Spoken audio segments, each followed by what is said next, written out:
I want your first impression. I've told everybody my impression every day. I'm going to tell them again my day. But what'd you like? What'd you like?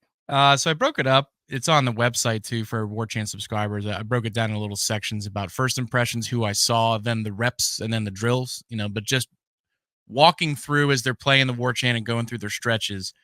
The first thing that made me smile was 13 Sione Lolohea, and the reason is I thought personally in tour of duty photos and early videos, I thought, okay, I don't know if he's large enough to play, at the level that some of his predecessors have here at Florida State. Then I see him in person, I go, oh yeah, that's going to work. Like that, he's fine. This is nice. So that was number one. After the stretching was done, I took a look at some of the freshmen just to get a sense of their size, walked down to the defensive line. That's where we chatted for a little bit in the IPF. And Marvin Jones Jr. reminds me of the way I felt when I saw Jermaine Johnson the first time, when I saw Daryl Jackson the first time. Yeah, horses. Yeah, it's just it's a different caliber of what you're working with. And later in practice, he was very impressive. There was a particular move. I can't describe what it is. They get mad with technicalities. But let's just say in a one-on-one drill against a starting tackle for Florida State, I saw something very impressive out of Marvin Jones. It's amazing how smooth he is at that size, how much he can really move. And that was impressive. So those are the first two things. I mean, there's so much. Like you guys have talked about, there is so much in this roster. So I could go on for 20 minutes, but we can just trade back and forth and talk. Well, and let me do this. I'm going to introduce somebody else to the conversation that you didn't get a chance to talk to, but I talked to a high school football coach in Georgia who was there yesterday, and I won't name names, but he was there visiting. A lot of high school coaches are at these practices. I think most college football teams do this, meaning they are an open door to these guys, especially if they're at places you're recruiting. Makes sense to invite all these folks in, and they get passes and come and they get to watch a practice. But he came over to me and was just, he's a listener of the show and nice guy. And we were just observationally looking out there, just talking about the talent. And I asked him how long he'd been coming to practice. Is he like, well, since Mike got here, I've been coming each year. I said, well, good. It'd be good to get your impression. You coach the game and your thoughts. And he said, they're just so much more talented. It just continues to be amazing to watch. They just are so much more talented going back just 2 years. And I think that is the overall impression you're describing here, is that you don't want to get carried away because you understand that this is spring football and it's practice 4. So you're trying not to get crazy and talk about them as if they are about to win the national title. There's a lot of football to be played, and a lot of things can happen between now and the first game of the year over in Ireland. But you do recognize just basic stuff, base level observations, just cursory glance sort of observations, just a lot of speed, a lot of talent, a lot of depth. And so you get excited. I mean, if you talk about any team and you describe them, I don't care if this is the NFL, college, high school, hey, they got a lot of depth, they got a lot of speed, and a lot of talent. Okay, that'll work. Yeah, that's the thing here is, just looking at the depth chart and looking at the coverage that we do, which is great. And that's not just me saying it because I'm an employee, like as somebody who is 1,000 miles north of here, and looking for something. Right. And missing covering this thing very closely, putting my hands on, in the dirt, so to speak, as we cover stuff. I could see that we have more capable, high level, power 2 type players. You could see that, but then you get out there and it really crystallizes that I don't know how much top flight award winning finalist type players are going to have individually in terms of stats and production. But there is no doubt in my mind after walking off of that practice field yesterday that it's the most grown up looking roster we've ever had. It's the most grown up looking roster Mike Norvell's ever had. And it's funny, after the first practice every year, I have a phone call with my wife, usually because I was living here. It's like, hey, I got to stop by the store, whatever, go pick up something. And it's, what do you think? And every camp I've said to this point that I believe this team is better than last year, or they were better than spring and fall, or whatever. They're better. They're better. Year over year. Yeah. This is the first time where I go, I'm not sure that they're better at the top level, at the starters level. We just went 13-0, but I do know they're stronger, and I do know there's more of them. I do know that they can handle attrition better than they could last year. And last year, we dealt with an awful lot of it, found a way to survive and win all of our 13 games before the opt-outs. This year, we're better equipped to do that. There's more of them because when I see somebody that you've talked about a lot, like a Jalen Lucas, and I watch him run and I go, what in the hell is that? He's a blur, man. He'll be the camp favorite coming out of this camp. He's going to get attention, I believe, once we get into the season. Remember how NFL analysts would talk on Sundays about like a Tavon Austin? Like, oh, Tavon's on the field. Like, you never know if he's actually going to be involved in the play. He might get 6 touches a game. Like, maybe he does. Right. It reminds me, that's speed, man. I know what fast looks like. The NFL just told me that Trey was fast, and that looks light years faster. Well, he is objectively fast, period. He was fast at Indiana. Right. And he is fast here. And they clocked him in what they claim to be around 22 miles per hour, which is absurd. But you know what? I'm not. I mean, it might be high 21s. That dude is different in terms of speed. It's pretty funny. You guys have heard me talk about it. I'm glad Tom got to see it yesterday. I was pumped. Number 13 can really get up and go.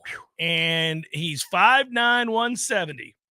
And he runs like the wind blows. And everybody I've spoken to who've been out there for one practice, it's the first when they're actually doing things. I'm not talking about these individual drills. When we're playing team. I was glad because it was 11 on 11. I'm not watching the one-on-ones. Right. So the only time I get to see the skill is 11 on 11. And there were 2 plays. Yeah. Where, actually, there was one in the red zone that was more impressive to me than another one that was the length of the field. And everybody kind of nods like after the play happens. Everybody looks at each other. And Corey walked by, see what we're talking about? And he keeps walking. I'm like, I do. It's a dumb kind of fast. Yeah. And so it's funny. I had a conversation with a guy yesterday. He's a former player here, but he's been some time. And he goes, man, how much do you think the fans are going to like that kid? And I just started laughing because I've been trying to say this on the air without getting over the top. Folks, Jalen Lucas is kind of the star of this camp. I'm just telling you right now. It's been because I think it's a perfect combination. It's a perfect combination of bigger names were brought in from much bigger schools. So whether you're an Alabama kid or a kid that was the number 1 JUCO player in the country, or you're a 4-year, you're a starting quarterback that's played a ton of big-time college football. All of these guys overshadowed a Jalen Lucas. He was just kind of like, oh, cool, they got a special teams guy. Even somebody who's paid to really watch this closely and look at it and analyze it. Okay, well, I looked up, as did you, every single player we brought in. I looked him up. I looked at his film. If I hadn't seen him play much, obviously the Alabama kids or others that you've seen, you kind of seen a little bit of who they are, but you want to do more background and you do that. So I looked him up, and they had that feature on him. I don't know if it was the Big Ten Network or Indiana itself did a feature on him, but I saw the video. I watched it, and he returned one to the house in a game, and he had another big play. And I was like, man, that's fast. And Indiana was playing like Purdue, and I was like, right. okay, yeah, exactly. Yeah. That's what I'm talking about, like personal calibration. Right. Like, what are we watching in practice? We see them go up to Wake, and Trey blows 6 kids by. He gets the corner, like, it's Wake. I don't know. We won by 40. I could be very impressive, might not be. Then you see him run to the combine. You're like, yeah, my eyes are calibrated. Yeah, I know what fast looks like. So he got buried in the talk of the newcomers. He got buried by the bigger names. I mean, on both sides of the ball. Marvin Jones Jr. came here. So right off the bat, you're like, well, that'll work. Earl Little Jr. Lots of guys that you're like, okay, well, we'll see. But Lucas, I think, would have been down somewhere in the neighborhood of 10 to 12 on the list of people that people were talking about that transferred in. And day one, we went, oh, man, who's that? Oh, he's wearing 13. That's the Lucas kid. And the next time you saw him, you went, they're going to have to find a way to kind of use him beyond special teams because he can really go. And the next thing you know, we were collectively asking Mike specifically about Jalen Lucas. Like, it wasn't sort of of the newcomers, what do you think? It was, hey, Jalen Lucas, that kid can go. What are your things? And he's smiling and talking about, yes, and he's almost giddy himself. So I don't want to beat a dead horse here, but I think you found kind of a fan favorite and a guy that's going to be pretty fun to watch. They're going to have to find ways to get him the ball. Let's just put it that way. And I think they will. Yeah. I think they're hell-bent on it. I don't know that he'll be top 2 or 3 targets guy. Oh, he can't be. He can't be. Yeah, no. But it's more than just let's hope that they kick the ball short this time so this kid gets a chance to bring it out. It's more than that. And that's great because they're throwing a variety of things at you offensively. That's the thing I can say is, even without watching a ton of one-on-ones, the body type variety that they have at receiver, the body type variety that they have at running back. I thought Morlock had a couple of plays yesterday where he looked faster than he ever has, more explosive in the open field. Yeah, we just don't.